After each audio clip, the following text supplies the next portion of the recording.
Greetings, guest. Welcome to the Patriarchy, where we explore cinema classics fueled by predictive Hollywood programming and unpack how our favorite characters in cinema got egg all over their faces. I am your commentator, Dom, and tonight we're unpacking Carmen Jones. One man gives me his diamond stud, and I won't give him a cigarette. One man treats me like I was mud, and all I got that man can get. Debuting in 1954, Carmen Jones was directed and produced by Otto Preminger and is based on the 1943 stage musical by Oscar Hammerstein II. And this is all based on the original 1875 opera Carmen by George Bizet. The cast stars Dorothy Dandridge as Carmen Jones and Harry Belafonte as her love interest, Joe. The voice of this musical of Carmen is Marilyn Horne. A fun fact about Carmen before we get into the story is that this musical was produced independently by Otto after realizing that no major studio would be interested in financing an operatic film starring an all-black cast. The film was shot in only 3 months and had a budget of about $800,000. Set during the World War II era, Carmen Jones is the story of a beautifully alluring and confident woman who moves through the world freely, not afraid to go after what she wants. There are 2 things about this film I want to point out about Carmen's main love interest, Joe. One is Joe and his fiancée, Cindy Lou's relationship, and why it was so easy for Carmen to take Cindy Lou's man. And 2, how Joe treats Carmen once he gets her. At the start of the film, we see Carmen in a cafeteria full of civilians and military men when she sets her eyes on a handsome young corporal named Joe. Carmen is fully aware that Joe has a fiancée, Cindy Lou, who is sitting right next to him as she flirts with him throughout lunch. But Carmen loves a good challenge and likes going after men who are hard to get. The audience gets an idea of Carmen's personality right off the bat. This woman is a free spirit and seems to move in whichever way the wind blows. Joe does resist her advances at first, but eventually caves to Carmen's relentless pursuits and ditches both his duty and his fiancée to run off with Carmen to Chicago. Now let's talk about Cindy Lou for a moment. She doesn't have a major role in the musical, but there is possibly a lesson to be learned about how Joe sees his fiancée. Cindy Lou is a very pretty girl, but she is in no way as captivating or seducing as Carmen, and this has nothing to do with her appearance. It has more to do with her attitude and her mild and meek personality. When Cindy Lou points out to Joe the infatuation that Carmen has for him, he basically tells her, in song form, that he's going nowhere because, Cindy Lou, you remind me so much of my mother. You talk just like my mom. You even walk just like my mom. Isn't that romantic?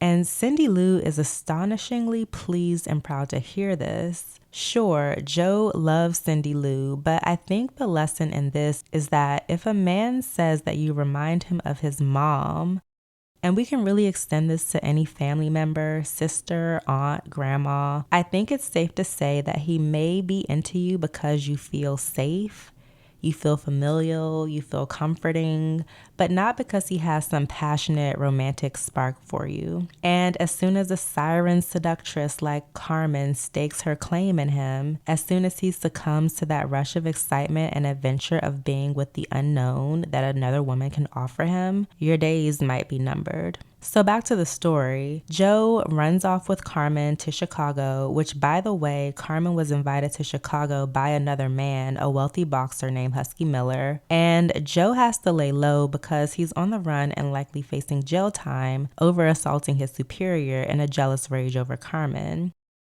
And he expects Carmen to stick with him, but when she gets to the city, she hangs with him for a bit, but then she just continues on living her life. She's a party girl, so she goes out with her friends and eventually even begins to entertain Husky Miller's advances. I might come back. At one point in the film, Cindy Lou pops up again in Chicago, and she's looking for the man who tossed her aside for Carmen, and Joe completely ignores Cindy Lou and is only focused on keeping Carmen away from Husky.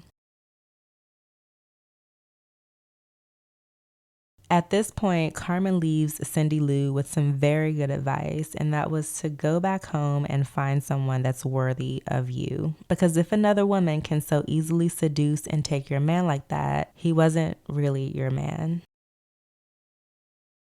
So the story ends with Carmen eventually breaking up with Joe for Husky, saying that she couldn't bear seeing anyone cooped up. We had ourselves some fun, didn't we?